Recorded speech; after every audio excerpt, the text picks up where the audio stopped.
professions across the country are sounding an alarm. The shutdowns are killing people, including our kids. Fort Worth, Texas, by August 2020, the Cook Children's Health Care System had seen nearly double the number of suicides from the previous year. Grand Rapids, Michigan, suicide rate up 32% higher than normal. And in Maine, suicide is already the second leading cause of death amongst 10 to 24-year-olds since December 4th, 2020.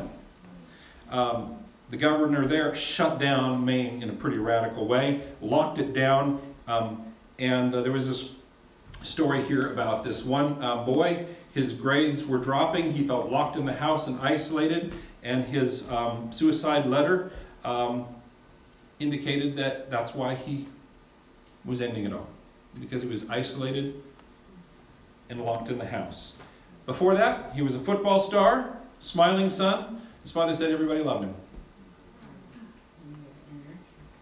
We need interaction with people. Isolation is killing our kids, said Spencer's father. Medical professionals on the front line of this suicide crisis agree. What we've learned is that kids are getting to the point where they're becoming more hopeless. They didn't have a lot of hope to begin with. We hadn't been letting them know anything about God. The fact that there was someone who loved them unconditionally. These kids need church. That's right. They need to be in here. They're dying because they're not hearing the message of the gospel. Get those kids into church, this report said. Pastor Mark Rockwood, chaplain of the Brunswick Police Department, was among the first to respond to the 911 call to the Smith home. Pastor Rockwood says many of the teens in his church youth group have friends who have expressed suicidal thoughts.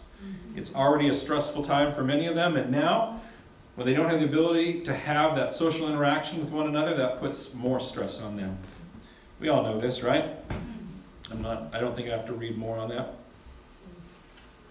So, whether it's fentanyl, whether it's, suicide is one thing, but you also take a look at what's happening with the drug abuse, and it's just out of. We may need to start a Celebrate Recovery or something like that in this church. I'm just asking the Lord if there's any way. We don't need another program, but there might be something that we need to do. Equality Act is coming along here. It's another thing with let's go back to government exceeding authority. The Equality Act, H.R. 5, it's forcing doctors and hospitals, including people of faith, to perform abortions on demand. This is a new aspect of it that you might not have heard about. Right. And I realized, I'm getting over 12 o'clock. So I won't go into that too far, but I just want you to remember, we've had some victories in the past. That's all right, no worries. You guys have somewhere to be, that's fine. We love you. Remember Hobby Lobby?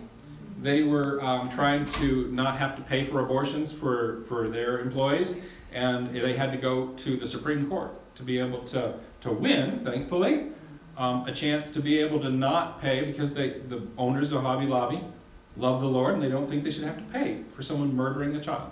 Yeah, that's right. I just mentioned three things, probably spent too much time on it. These are robbers and thieves that I believe are trying to take away what God wants in his sheep pen. Whether it's the Jews, whether it's us Christians, trying to keep us out of church, trying to keep us from being able to meet together, trying to keep us from evangelizing and getting to the youth that need it.